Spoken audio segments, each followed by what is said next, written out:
नमस्कार दोस्तों। आज मैं एक ऐसे टॉपिक पर आपसे डिस्कस करने जा रहा हूँ, जिसके बारे में एग्ज़ाम के टाइम चर्चा कम होती है, लेकिन इसका असर सबसे ज़्यादा होता है। जब परीक्षा करीब होती है तो हमें लगता है कि जितना ज़्यादा हम पढ़ लेंगे उतना अच्छा रिज़ल्ट आ जाएगा। ऊपर-ऊपर देखने में ठीक लग रहा है, ये बात काफ़ी हद तक सही भी है, लेकिन अगर आपका मन संतुलित नहीं है, आप घबराए हुए हैं, डरे हुए हैं, इसकी वजह से पढ़ने में मन नहीं लग रहा है, तो आप सोचिए कितना पढ़ सकते हैं। और इस समय जो आपकी हालत है, जो आप महसूस कर रहे हैं, सच बताएँ तो ना तो आप किसी को ये बात अच्छे से समझा सकते हैं कि आप क्या महसूस कर रहे हैं और ना ही कोई व्यक्ति अच्छी तरह से आपको समझ सकता है। मैं काफ़ी हद तक समझ सकता हूँ क्योंकि मैंने इसे कई बार झेला है। मैंने बताया है आपको कि मेरा लगातार 2 बार प्रीलिम्स नहीं हुआ था, तो मैंने वो सारी चीज़ें महसूस की हैं जो आप महसूस कर रहे हैं, एग्ज़ाम से पहले जो दिमाग में चल रहा होता है। तो आज हम विस्तार से एक-एक करके इस पे डिस्कस करेंगे। कुछ ऐसे उपाय हैं जिन पर आपको ध्यान देना चाहिए जिससे आपका रिज़ल्ट बेहतर हो जाएगा, ठीक है? तो चलिए एक-एक करके एक-एक पॉइंट खूब ध्यान से, इत्मीनान से समझिए, ये इस समय आपकी तैयारी का बहुत ज़रूरी हिस्सा है। देखिए, सबसे बड़ी समस्या क्या है अभी कि जब हम किताब खोलकर बैठते हैं, नोट्स खोलकर बैठते हैं, तो सामने चीज़ें लिखी हुई हैं किताब की, लेकिन दिमाग में कुछ और चल रहा है। कभी-कभी आ जाता है कि प्रीलिम्स नहीं हुआ तो क्या होगा? ये सिर्फ़ एक लाइन नहीं है और कई बार ऐसा नहीं है कि ये लाइन दिमाग में आएगी, बस एक इमेज दिमाग में आ जाता है, जो अंदर से खराब महसूस कराता है, बुरी फीलिंग आती है और वहाँ से एक ब्रांच निकलती है विचार की, आप कहीं और जाते हैं, फिर वहाँ से कई ब्रांचेज़ निकल जाती हैं जिनमें से किसी एक को आप पकड़ लेते हैं, फिर वहाँ से ढेर सारी ब्रांचेज़ निकल जाती हैं, फिर किसी एक को पकड़ लेते हैं और पता नहीं किस दुनिया में खो जाते हैं। फिर वापस आते हैं पढ़ाई में, फिर आपको लगता है कि यार मैं सब कुछ भूल रहा हूँ, पढ़ ही नहीं रहे हैं तो भूल क्या रहे हैं? पढ़ाई पर ध्यान जाए, उस पर फ़ोकस बना रहे तब तो रियलाइज़ होगा कि आपने कुछ पढ़ाई की है। तो लगता है कि हम सब भूल रहे हैं और वहीं से फिर तुलना शुरू हो जाती है मन ही मन कि इस तरह से पढ़ेंगे, कितना हम स्कोर कर सकते हैं, कट ऑफ कितना जाएगा, कितना नहीं जाएगा, क्या करें, क्या ना करें? इसकी वजह से सब कुछ होता है, समय बीतता है, सुबह होती है, दोपहर, फिर शाम, फिर रात, ऐसे सब कुछ हो जाता है, खाना खा लेते हैं, सो जाते हैं, लेकिन अंदर-अंदर रियलाइज़ होता है कि तैयारी नहीं हो रही है, कुछ तो गड़बड़ है और इसकी वजह से फाइनली वही होना है जिसका आपको डर है। आप चाहें तो अभी सँभल सकते हैं। आपके पास हमेशा, ध्यान रखिएगा, आपके पास हमेशा ऑप्शन होता है कि आप चिंता में रहें या फिर अपने आप को संतुलित करने की कोशिश करें। इस गलतफ़हमी में मत रहिएगा कि कोई ऐसा व्यक्ति होगा जो किसी और ग्रह से आया हुआ है, उसे तनाव नहीं होता, उसे डर नहीं लगता, हर व्यक्ति को लगता है। हर व्यक्ति तनाव महसूस करता है, जिसने लाखों रुपए खर्च किए हैं अपनी तैयारी पर, अच्छी से अच्छी कोचिंग की है, वो भी डरा हुआ है, उसको भी तनाव है। जिसके माँ-बाप पहले से आईएएस, पीसीएस हैं, वो भी डरा हुआ है, उसको भी तनाव है, उसे भी चिंता है क्या होगा, क्या नहीं। और अगर आप उस लेवल के नहीं हैं, आर्थिक रूप से उतनी पहुँच नहीं है, सुविधाएँ उतनी नहीं है, तो आपको भी डर है। हर व्यक्ति डरा हुआ है। एक चीज़ जहाँ पे सब कुछ बराबर है, जो आपके हाथ में है, वो है कि आप चुन सकते हैं कि आप क्या करें। समस्याएँ हर किसी के पास है, अलग-अलग तरह की समस्याएँ हैं, ठीक है? अगर आप सही चुनाव करते हैं, तो सही रिज़ल्ट आपको मिलेगा। जैसे आप इन दोनों में से किसी एक कैटेगरी में रख के देखिए, समय की बात है, सबके लिए समय बराबर है। आप अगर ये सोचते हैं कि अगर प्री नहीं हुआ तो क्या हो गया? क्या होगा? आगे क्या करेंगे, क्या नहीं? तो आप सोचिए आप किधर जा रहे हैं। दूसरी तरफ आप ये देख सकते हैं कि आज का जो मेरा टारगेट है, वो कैसे पूरा होगा? उस पे मैं काम कर रहा हूँ कि नहीं, बस बैठ के सोच रहा हूँ, प्लानिंग चल रही है और काल्पनिक बातें दिमाग में चल रही हैं। यहाँ पर आपका चुनाव है, पूरी तरह से 100% ये चीज़ आपके हाथ में है। भयानक से भयानक घटना हो गई है ज़िंदगी में, तो भी आपके पास चुनाव है कि आप अभी खुद को यहाँ पर फ़ोकस में लेके आएँ कि अभी टारगेट पूरा करना है। और देखिए, इसमें मज़ेदार चीज़ है, जैसे मान लीजिए कहीं झगड़ा हो गया किसी से, घर का माहौल ठीक नहीं है किसी वजह से, तो बहाना आ सकता है कि यार मन नहीं कर रहा है। ऐसे सिचुएशन में कैसे पढ़ें? सर आप वीडियो बना दे रहे हैं, आप तो आपको क्या पता है कि मेरे घर में क्या चल रहा है, हमारे रिश्तों में क्या चल रहा है, उसकी वजह से पढ़ाई नहीं हो रही है, दिमाग खराब हुए पड़ा है। मैं समझ सकता हूँ, बिल्कुल पढ़ने का मन नहीं करेगा। लेकिन पढ़ाई के अलग-अलग फ़ॉर्मेट्स होते हैं। एक तो है कि अपने आप को बहाना दीजिए और यहीं कहीं फँस जाइए, भविष्य के बारे में सोचने लगिए, पहले ही हार मान जाइए। दूसरा ये है कि पढ़ाई के कितने फ़ॉर्मेट हैं आपके पास जिस पे आप काम कर सकते हैं। अभी मज़ा मान लेते हैं मूड ख़राब है, तो एक ऑप्शन ये है कि आप किताब पढ़ें, नोट पढ़ें, तो आप कह रहे हैं कि इसमें मेरा मन नहीं लग रहा, अभी पढ़ने का मन नहीं कर रहा है। दूसरा हो सकता है कि आप क्वेश्चन हल करने की कोशिश करें। अच्छा इसमें मन नहीं लग रहा, तो कम से कम क्वेश्चन पढ़ने की कोशिश तो कर सकते हैं। इसकी चिंता मत करिए कि आपको उत्तर आएगा कि नहीं आएगा। ये बहुत कमाल की चीज़ मैं बता रहा हूँ, आप करके देखेंगे ना मज़ा आ जाएगा। आप सिर्फ़ कोई किताब खोल लीजिए जिसमें क्वेश्चन आंसर दिया गया हो, कोई टेस्ट आपके पास है, अगर आपने अभी 13 टेस्ट हम आपको दे रहे हैं, इसी शायद में आपने जॉइन किया होगा, तो टेस्ट पेपर लेके बैठ जाइए। नहीं जॉइन किया है तो नीचे दिया गया है नंबर, व्हाट्सएप नंबर, जाके जल्दी से जॉइन कर लीजिए। क्वेश्चन पेपर आपके सामने है, आप पहला क्वेश्चन पढ़िए और बैठे रहिए। ठीक है, छोड़ दीजिए। दूसरा क्वेश्चन पढ़िए, बैठे रहिए। मैं दावे के साथ कह सकता हूँ कि तीसरा क्वेश्चन पढ़ते-पढ़ते आप अपने आप को रोक नहीं पाएँगे, आप उत्तर के बारे में सोचने पर मजबूर हो जाएँगे, चाहे आपका दिमाग कितना भी खराब हो। टेस्ट करके देख लीजिए। अगर ये चीज़ काम नहीं करती, तो आके इसी वीडियो में कमेंट खुला हुआ है, आप शिकायत कर सकते हैं कि मैं गुमराह कर रहा हूँ, बकवास कर रहा हूँ।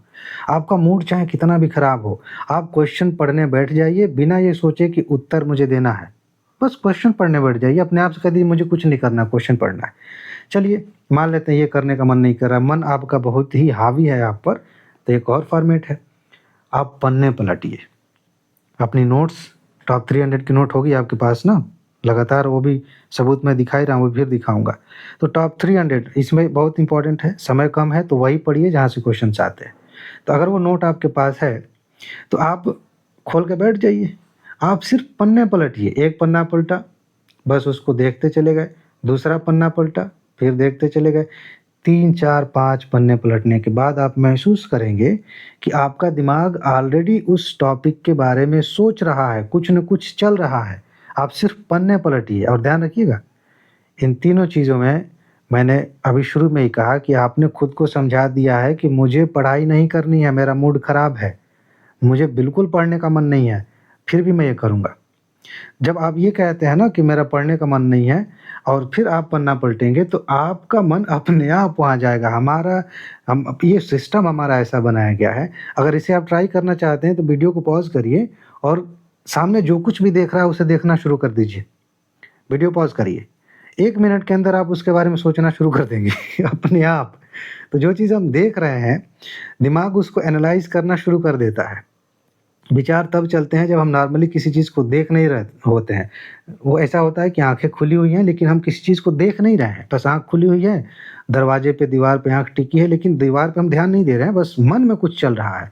तब मन में ध्यान है, वहाँ पे विचार चल रहे हैं। लेकिन किसी चीज़ को एक्टिवली आप देखना शुरू करिए, अपने आप दिमाग वहाँ चलना शुरू हो जाता है।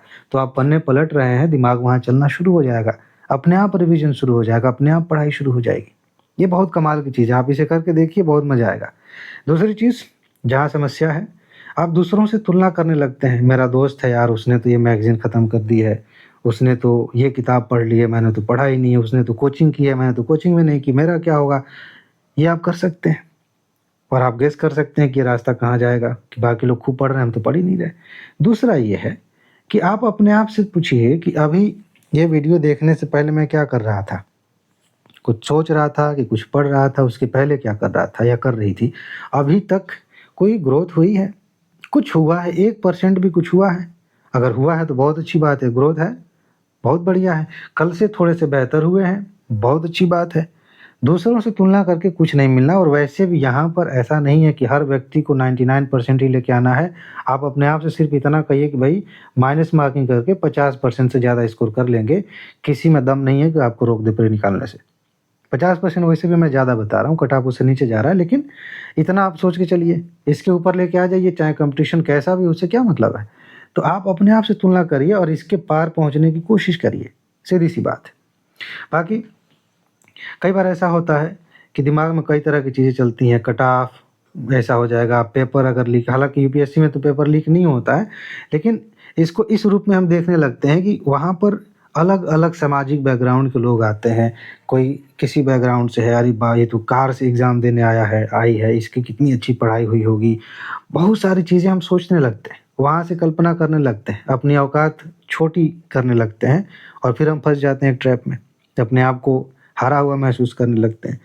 दूसरी बात ये है कि आप चुन सकते हैं कि फ़िलहाल ऐसे लोगों से बातें करें जिनसे बात करके थोड़ी मोटिवेशन वाली फ़ीलिंग आती है, अच्छा महसूस होता है या कम से कम इस टेंशन से, इस तनाव से थोड़ी दूरी बन जाती है, तो भी आप अच्छा महसूस करेंगे, दिमाग आपका बढ़िया से चलेगा। तो ये चुनाव आपके पास हमेशा है कि आप चिंताग्रस्त रहना चाहते हैं या फिर संतुलित उम्मीदवार बनना चाहते हैं, एस्पिरेंट बनना चाहते हैं। इसके अलावा इसी बात को थोड़ा-सा मैं और बढ़ा के कहना चाहता हूँ आगे। क्या होता है कि जो लोग तनाव में रहते हैं, उनको हर जगह तनाव दिखता है। एग्ज़ाम्पल के तौर पे मैं अपना एग्ज़ाम्पल दे रहा हूँ, मैं कमरा लेके रहता था कई जगह इलाहाबाद में 2 जगह मैं रहा हूँ बेसिकली अल्लाहपुर में और दारागंज में, एलनगंज साइड में। तो जब एग्ज़ाम करीब होता था, तो बहुत सारे ये उस समय की बात है जब मैं प्री मेरा नहीं हो रहा था। तो क्या हुआ कि हर चीज़ बाधा के रूप में दिखती थी कि मैं पढ़ रहा हूँ और रोड के किनारे घर था कमरा, एकदम रोड के किनारे नहीं लेकिन थोड़ी दूरी पे, वहाँ से गाड़ियाँ जा रही हैं, उन पे चिढ़ हो रही है कि कितना हॉर्न बजा रहा है। कोई बाहर गाना कोई बजा रहा है, उस पे चिढ़ हो रही है। कभी घर से कोई फ़ोन आ गया तो लगता था कि ये नेगेटिव बात इन्होंने मुझे परेशान करने के लिए कहा है। दोस्त से झगड़ा हो गया है तो चाहता ही नहीं कि हम आगे बढ़ें। इस तरह की हर चीज़ हमें लगती है कि वो बाधा है। असली समस्या ये है कि हमारी जो मानसिकता है ना तनाव वाली, ये बाधा क्रिएट कर रही है, ये उत्पन्न कर रही है, हम खोज रहे हैं, हर जगह हम बाधाएँ खोज ले रहे हैं और हमें लगता है कि बाहर से कोई दिक्कत आ रही है। ऐसा नहीं, हम खुद बन जाते हैं। दूसरा व्यक्ति है, जिस रास्ते पे मैं भी चला तो ही कुछ आगे बढ़ा कि हम हर समय ये देखते हैं कि आज का शेड्यूल क्या है, उस पे आगे बढ़ते हैं। भले 50% हो, 90% हो, किसी दिन 10% काम हो, कोई बात नहीं, लेकिन हम अपने शेड्यूल के अनुसार धीरे-धीरे एक-एक सीढ़ी आगे चढ़ते चले जा रहे हैं। हम प्रोसेस पर ध्यान दे रहे हैं, ज़्यादा परिणाम की चिंता नहीं है क्योंकि ये तनाव वाली जो बाधा है ना, एक बाधा आएगी और सीधे हम रिज़ल्ट से जोड़ देंगे। मतलब एक बेचारा हॉर्न बजा रहा है कोई गाड़ी, उसके सामने मान लेते हैं कोई पशु आ गया है, कोई गाड़ी खड़ी, वो हॉर्न बजा रहा है, उस पे हमें चिढ़ हुई और हम उसको अपने रिज़ल्ट से जोड़ लेते हैं। ऐसा नहीं है कि हम शब्द से सोच रहे हैं कि ये नहीं चाहता कि हम पास हों, लेकिन फीलिंग ऐसी आती है कि अगर ऐसे ही रहा, डिस्टर्ब होता रहा तो हमारा कैसे होगा? रिज़ल्ट से जोड़ लिए। तो क्या होता है कि जब आप तनाव में रहेंगे, परिणाम के बारे में बार-बार सोचेंगे, तो तनाव बढ़ता ही जाएगा, दिक्कत होती ही जाएगी। आप ये भूल जाइए अभी कि रिज़ल्ट क्या होगा। इस बात को अलग-अलग तरीके से कहा जाता है कि कर्म करिए, फल की चिंता मत करिए। असलियत ये है कि फल की चिंता करने या नहीं करने से कोई फ़र्क पड़ ही नहीं सकता है, कोई मतलब ही नहीं है, तो फिर चिंता करने की बात ही क्या है?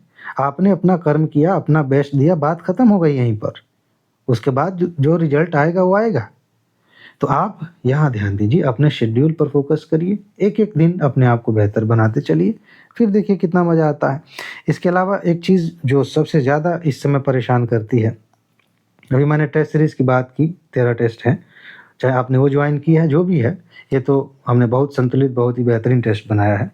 लेकिन जब आप टेस्ट देते हैं, वहाँ एक बहुत ही खतरनाक चीज़ होती है। बात ये है कि आप टेस्ट देते हैं और टेस्ट में नॉर्मली कई बार ऐसा होता है कि कम अंक आ जाते हैं। ख़ासकर जब आप सेक्शनल टेस्ट देते हैं कि हिस्ट्री का एक पेपर है, ज्योग्राफ़ी का है, किसी न किसी विषय में आपके नंबर कम आने ही आने हैं, हर किसी के आते हैं। फिर क्या होता है? फिर हम उसी को लेकर चिंता करने लगते हैं कि यार मैंने पढ़ा क्या है? 100 क्वेश्चन मैंने किए, उसमें से काट-पीट के 35 सही हो रहे हैं या उससे कम सही हो रहे हैं। ये क्या बात हुई? लग रहा है कि मेरा होगा नहीं। अपनी ही काबिलियत पर हम शक करने लगते हैं और समस्या यहीं से उत्पन्न हो जाती है। फिर हम पहले ही अपने आप को डिक्लेयर करना शुरू कर देते हैं थोड़ा-थोड़ा करके कि हम फेल हो रहे हैं। ध्यान रखिएगा, जो रिज़ल्ट में फेलियर दिखता है, वो सिर्फ़ एक प्रतीक है। ज़्यादातर लोग 90% से ज़्यादा लोग एग्ज़ाम से पहले फेल हो चुके होते हैं। अंदर से मान चुके होते हैं। कुछ लोग एग्ज़ामिनेशन हॉल में मान लेते हैं।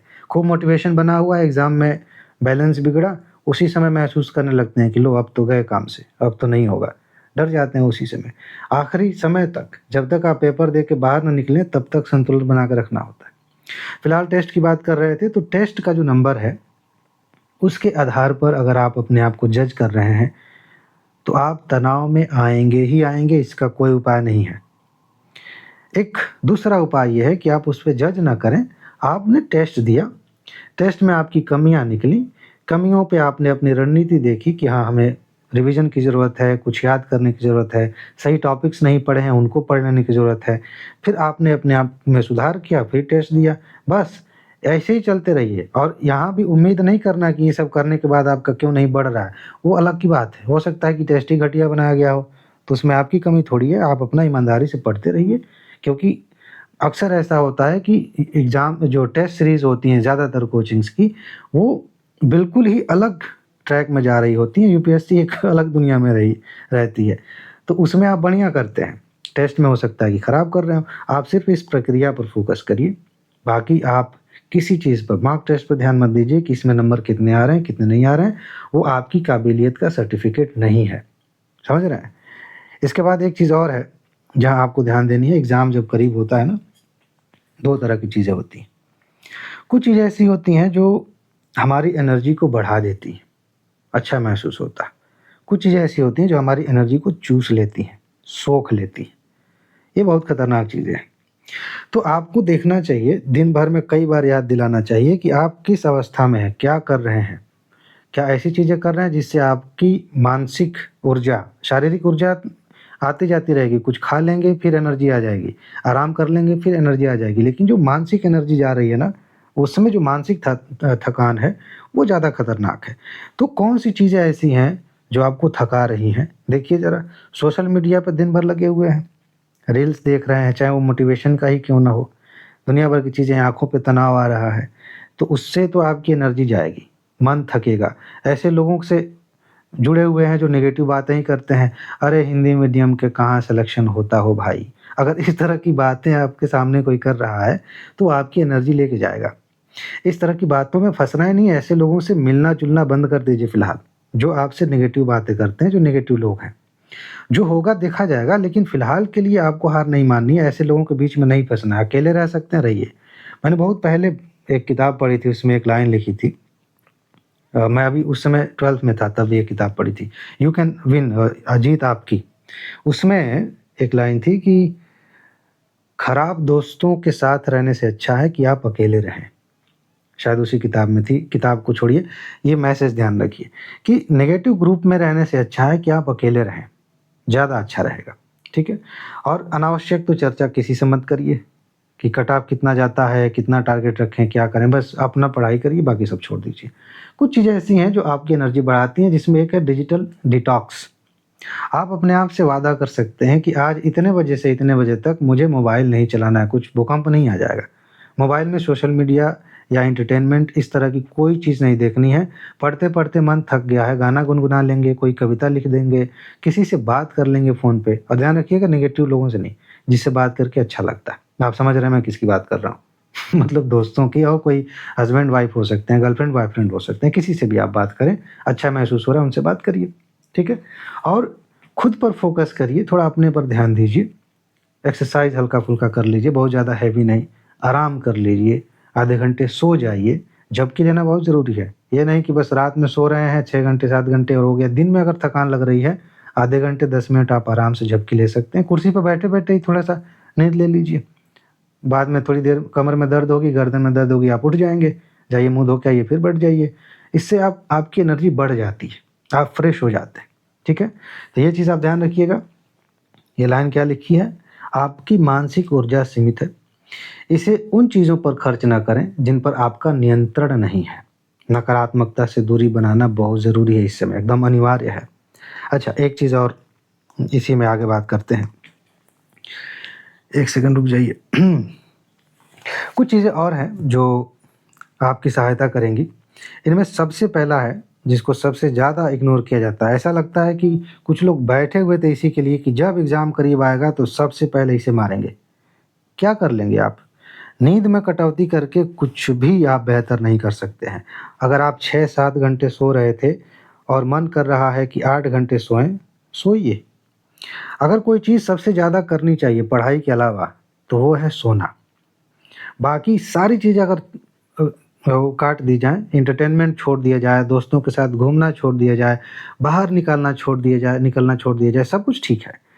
लेकिन नींद को अगर आप बढ़ा सकें, तो नींद ज़्यादा से ज़्यादा लीजिए, ये बहुत ज़रूरी है। इससे आपके शरीर की रिकवरी होती है, जो आपने पढ़ाई की है वो दिमाग में बैठता है अच्छे से, सेव होता है। बस पढ़ते चले गए भई, उसको बैठने का समय तो दीजिए, दिमाग में उसको रचने बसने का समय तो दीजिए। तो इसके लिए नींद बहुत ज़रूरी है। थोड़ा-सा आप चाहें तो धूप में बैठ सकते हैं, इससे आपका जो सर्केडियन रिदम है शरीर का, जो अपने शरीर की बायोलॉजिकल क्लॉक है वो ठीक रहती है, वो कर सकते हैं। और कम से कम 5 मिनट 10 मिनट आप गहरी साँस लीजिए। पढ़ाई करते-करते, तनाव में बैठे-बैठे कभी आप महसूस करेंगे कि आप साँस ना के बराबर ले रहे हैं, मतलब थोड़ा-थोड़ा उतना ही ले रहे हैं जितने से ज़िंदा हैं, थोड़ा-थोड़ा साँस ले रहे हैं। हमारे शरीर में ऑक्सीजन का लेवल कम हो जाता है, तब भी हम थक जाते हैं। तो बीच-बीच में 1-2 घंटे का अंतराल लेके कभी-कभी 5 बार 10 बार गहरी साँस ले लिए, फिर काम पे लग गए। कभी-कभी हो गया तो फिर आप ध्यान ही कर लीजिए, बैठ के प्राणायाम कर लीजिए। इससे ऑक्सीजन का लेवल बेहतर रहता है। एग्ज़ाम में भी आपको करना चाहिए, ये बहुत अच्छी टेक्नीक है। जब पेपर आपको मिलने वाला हो, उसके ठीक पहले आप गहरी साँस लीजिए, ऑक्सीजन का लेवल बढ़ जाएगा, दिमाग थोड़ा-सा बेहतर काम करेगा, तो अचानक से तनाव हावी नहीं होता है। ये चीज़ आप पे काम करेगी बहुत अच्छे से। एक चीज़ जो हमने डिस्कस की अभी, कि मैं सब कुछ भूल रहा हूँ, ये बहुत भारी तनाव पैदा करता है। कभी आपने ऐसा महसूस किया है कि कोई प्रश्न आपने देखा, उसके बारे में फ़िलहाल पिछले 6 महीने में आपने कुछ भी नहीं पढ़ा है? 5 साल पहले, 10 साल पहले कहीं पढ़ लिया था, हाई स्कूल, इंटर में कभी पढ़ लिया था, वहाँ से वो बात याद आई और आपने उस प्रश्न को सही कर दिया। उसके बारे में पिछले 5 सालों से कुछ नहीं पढ़ रहे थे, लेकिन वो बात याद आ गई। कैसे? क्योंकि कुछ चीज़ें हमारे सबकॉन्शियस माइंड में होती हैं। हमारी समस्या क्या है, ये आइसबर्ग देख रहे हैं आप? हमारी समस्या ये है कि हम इसके आधार पर अपने आप को जज करते हैं। हमारे एक्टिव माइंड में, जो जिसे हम कॉन्शियस माइंड कहते हैं, उसमें जो बातें भरी पड़ी हैं, उसके आधार पे हम सोचते हैं कि हमें कितना पता है। उसके नीचे सबकॉन्शियस माइंड है, असली खजाना यहाँ है। आपने जो कुछ भी पढ़ा है, वो सब कुछ आपको याद है। ये मैं ऐसे ही आपको ज़बरदस्ती मोटिवेट नहीं कर रहा हूँ।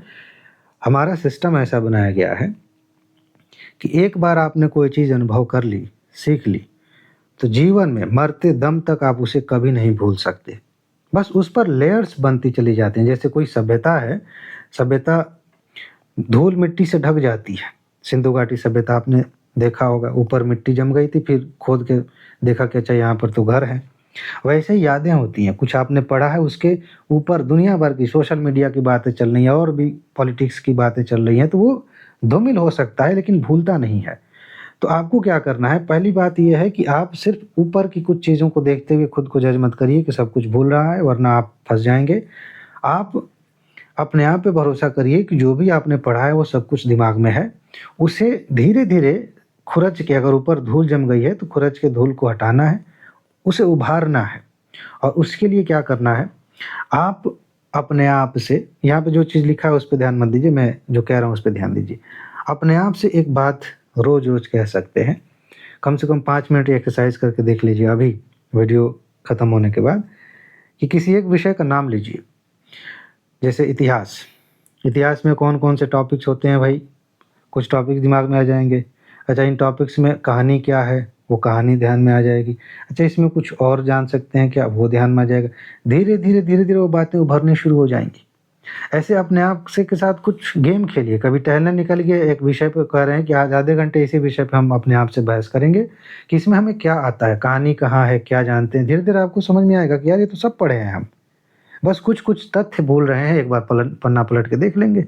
लेकिन खुद से ये मत कहिए कि मैं सब कुछ भूल रहा हूँ, क्योंकि जैसे-जैसे आप ये दोहराते चले जाते हैं, आपको विश्वास हो जाता है कि आपको कुछ याद नहीं है और समस्या बढ़ जाती है। ये काम नहीं करना।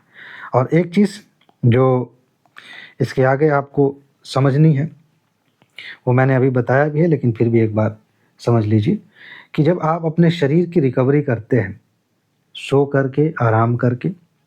कभी-कभी ज़रूरी नहीं है कि नींद आए, आप चुपचाप बैठ गए, आधे घंटे कुछ नहीं कर रहे हैं, ठीक है? शरीर की रिकवरी पर आप ध्यान दीजिए, एकदम थकान मत दीजिए, क्योंकि मैंने देखा है, खुद भी किया है ऐसी गलती कि हम एक ऐसे जाल में फँसे हैं कि दिन भर मेहनत करेंगे, अब कितना क्वालिटी से मेहनत किया उससे फ़र्क नहीं पड़ता। वीडियोज़ भी देख रहे हैं, कुछ पढ़ भी रहे हैं, स्ट्रैटेजी भी बना रहे हैं, सब कुछ कर रहे हैं। रात में सोने से पहले जब तक नींद नहीं आ जाती तब तक उसी भावना में हम फँसे हुए हैं, वही सोचते-सोचते सो गए। हो सकता है कि रात में सपने भी वैसे ही आ रहे हैं और फिर जब सुबह उठ रहे हैं तो वहीं से कहानी शुरू हो रही है, उसी मानसिकता के साथ। ये थकान लगातार बढ़ती चली जाती है और एग्ज़ाम करीब होता है तो छुट्टी लेने का भी मन नहीं करता। मन तो करता ही है अंदर से, लेकिन डर लगता है तो हम छुट्टी भी नहीं लेते और ये साइकिल रिपीट होते बुरी तरह से थका देती है। इसीलिए आप अपने शरीर की रिकवरी पर ध्यान दीजिए हर तरह से। ब्रेक लीजिए बीच-बीच में, नींद लीजिए अच्छी, उससे आपका अवचेतन मन बेहतर होगा। जब आपका अवचेतन मन अच्छा होगा तो आपके मॉक टेस्ट भी अच्छे होंगे, आप रिवीज़न भी अच्छा से करेंगे, आपकी जो पूरी प्रक्रिया है उस पर अच्छा फ़ोकस होगा और फिर ये जो साइकिल है, ये आपके दिमाग को शांत करेगी, अंदर से आपको मजबूत महसूस कराएगी, बेहतरीन रिज़ल्ट आएगा। ये चीज़ ध्यान रखिए। और एक बात जो अंत में मैं कहना चाहता हूँ इस वीडियो के, ये बात ध्यान रखिए कि जो यूपीएससी का एग्ज़ाम है, वो आपकी एक ज़िंदगी का हिस्सा है, आपकी पूरी ज़िंदगी नहीं है। हालाँकि ये बात तब समझ में नहीं आती जब हम एग्ज़ाम दे रहे होते हैं, जब उससे पार होते हैं। ख़ासकर तब जब हम उसको छोड़ के कुछ और करने लगते हैं, तब लगता है हाँ यार, झूठे इतना स्ट्रेस ले रहे थे, कोई मतलब नहीं था उसका।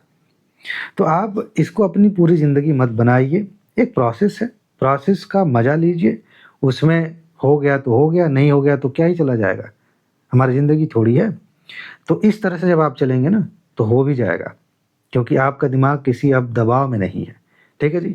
तो बस यही कुछ बातें हैं, बाकी टेस्ट सीरीज़ के लिए और या फिर नोट लेने के लिए नीचे जाइए, कमेंट में वहाँ पर व्हाट्सएप नंबर दिया गया है और ऐप का भी लिंक है, वहाँ से भी आप ले सकते हैं। टेस्ट सीरीज़ तो व्हाट्सएप पे ही मिलेगा, लेकिन ऐप में नोट भी मिल जाएगी। तो जाइए नोट लीजिए, अच्छे से रिवीजन करिए। ये जो समय बचा है ना, इस कम समय में यही आपके लिए बढ़िया विकल्प है कि अगर दिमाग भटक रहा है, तो आप नोट लेके अच्छे से पढ़ सकते हैं। संक्षिप्त में नोट है, बार-बार पढ़िए। कट ऑफ से ज़्यादा क्वेश्चन्स आ रहे हैं, इस बार मैं फिर दिखाऊँगा, ठीक है? तो बस इतना ही, अपना ख़्याल रखिए, खुश रहिए, मस्त रहिए, मुस्कुराते रहिए, जल्दी से सफल होइए और ज़िंदगी को एन्जॉय कीजिए। आगे मिलते हैं, नमस्कार।